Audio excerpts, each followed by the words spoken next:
My girl's in the news, Wendy Williams. We haven't heard much about Wendy in a while, and it's pretty alarming because, ironically, last night I happened to just roll over in the bed and go to my Instagram and scroll over, and Britney Spears was there, and I found myself just engulfed in Britney Spears videos of her dancing, the dog running, the knives, the spinning around the little bathing suits, and all that. And I remember the whole Free Britney movement, and we freed her.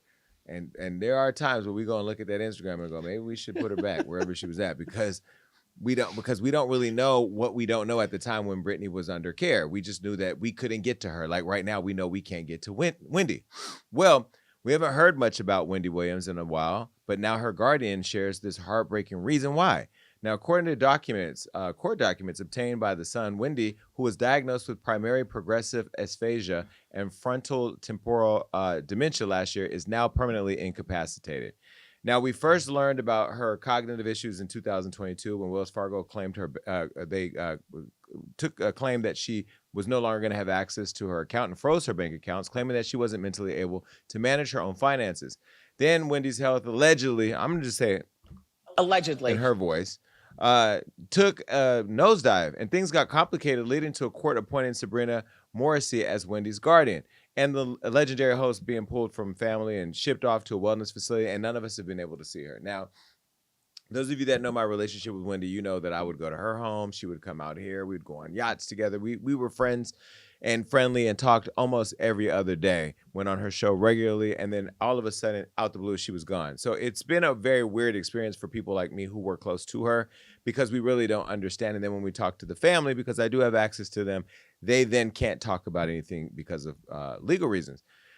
So I don't really know what's going on, but they were saying that during Wendy's treatment, you remember Lifetime had released "Where Is the Wendy Williams" documentary, and this was a documentary that sparked more questions and concerns over her well-being because we were able to see her in her home. Now, I know Wendy; she did not like cameras in her home. She did not like people that intimately involved in her life.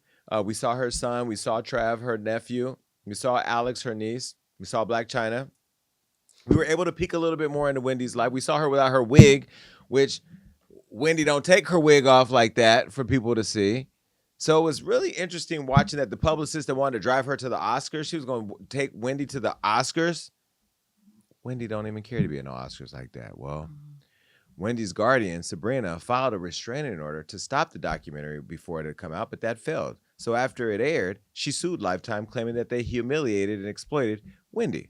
Well, in new court documents against Lifetime, Sabrina now describes Wendy as an acclaimed entertainer who tragically has been afflicted by early onset dementia and, as a result, has become cognitively impaired and permanently incapacitated. As Sabrina accuses Lifetime of taking advantage of Wendy, Lifetime and A&E, along with Entertainment One and Creature Films, claim Sabrina was the one mistreating her. Let me show you this photo.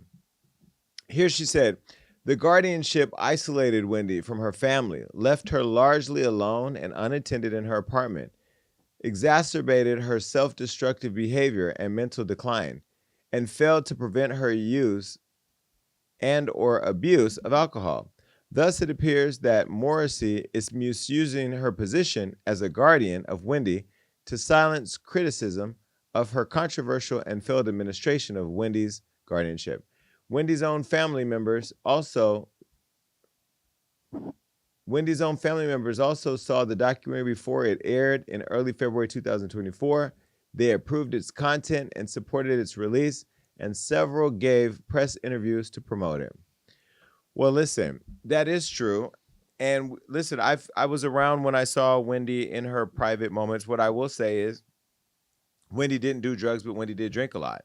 And if there were people there to care for her or that were supposed to care for her, like Sabrina or whoever, they were not there to do it. Because I remember many times that I was over at the house and Wendy would drink a bottle by herself. My question would be, if she was supposed to be under the care of a person, where were her attendants? Where were the people that were supposed to be there? Her son was at school. Her niece and nephew live in another state. They don't live there. She didn't have her husband. She wasn't in a relationship. She had no family there. So everybody knew Wendy was alone in her apartment. And I know that she had friends like me and other people around her when we could be. But if Sabrina and these people of her situation were supposed to be there caring for her, they were not there. Entertainment One also denied Sabrina's claim that Wendy was only paid $82,000 for the documentary. They said she was paid approximately $400,000 for her participation via her company, which doesn't seem like a lot of money when the whole world wants to know where Wendy is. And she did this whole documentary, plus she did the Lifetime movie. And I knew she owed them 3 projects, and she had done something before. I think the TLC project. I don't know. Either way, $400,000 just doesn't seem like a lot of money, does it? Not at all. When you look at what's happening to Wendy, what are you thinking? It feels like someone is taking advantage of a circumstance where they have the opportunity to be in charge of her estate. It doesn't feel safe or fair for her family, the people who care for her. That's who should be in her life, especially when she's in a position where she's like mentally declining. Like she needs to have her family near her, and to keep them away from her seems just awful. I feel like in a weird way too, not to be disrespectful, but this to me almost seems like worse than just dying and like death, and like if she was just resting peacefully in a way, because like her legacy is still like people are speaking about her in the past tense. Like it's really sad to see her stripped away because she is an icon. Like she paved the way for everybody. And the way that they handled it is, it's almost like they just tried to erase her. They took her off of YouTube. They took her show. They took her money. They locked her away. And nobody knows what's happening. Meanwhile, in Creature Films' counterclaim, because they're the other company that was involved, the company president, Mark Ford, is saying they denied Sabrina's claims that they raked in anywhere near millions of dollars in profits. And again, we're just here left wondering, where's Wendy? Her son, as you know, remember they said that he was losing his apartment because she was no longer to help support him. I know that she cared about nothing more than her son. So little Kevin being out there struggling with his mother somewhere locked away from him even having access to her, it sounds crazy and almost criminal. And so Sabrina Morrissey, where's Wendy? We all want to know. The public wants to know where she's at. Hold on, TikTok, do your thing. We want to know where is Wendy. We demand to know where she is. And I feel at this point, is this another Britney Spears, a free Britney case where maybe don't free her all the way, but at least let us have access to her to know, do you have dementia? Are you okay? Are you happy with where you are? I don't understand how a person can be alive, just alive, and have this level of notoriety and be completely kept away from everybody, including their family. That to me in itself seems unlawful. And I don't know what the courts are doing to get involved. Maybe Donald Trump can get involved and do something. I mean, he's freeing rappers. Maybe he can free Wendy. Please.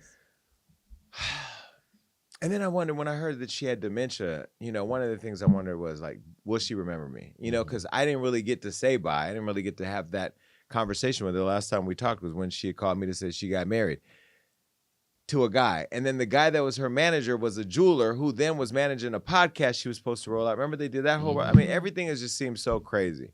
Now, knowing Wendy personally, she is a very complicated person to deal with when it comes to getting her to do things. And she used to forget a lot of things. I don't know if it was dementia. I'm not going to say it was dementia, but her memory wasn't the best. But this all just seems crazy. The crazier part is that the family doesn't even know. The son and the niece, nobody knows. And then when you call and you say, hey, what's going on? They said, we can't say anything. Somebody might be going to jail.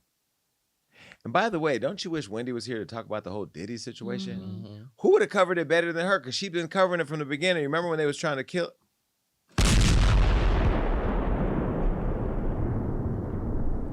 Remember when the goons was going in, trying to get Miss Wendy coming out of Hot 97 back in the day when she was talking about the gay rapper? Well, she was talking about Diddy. Well... Allegedly. Oh, her voice. Anyway, bye.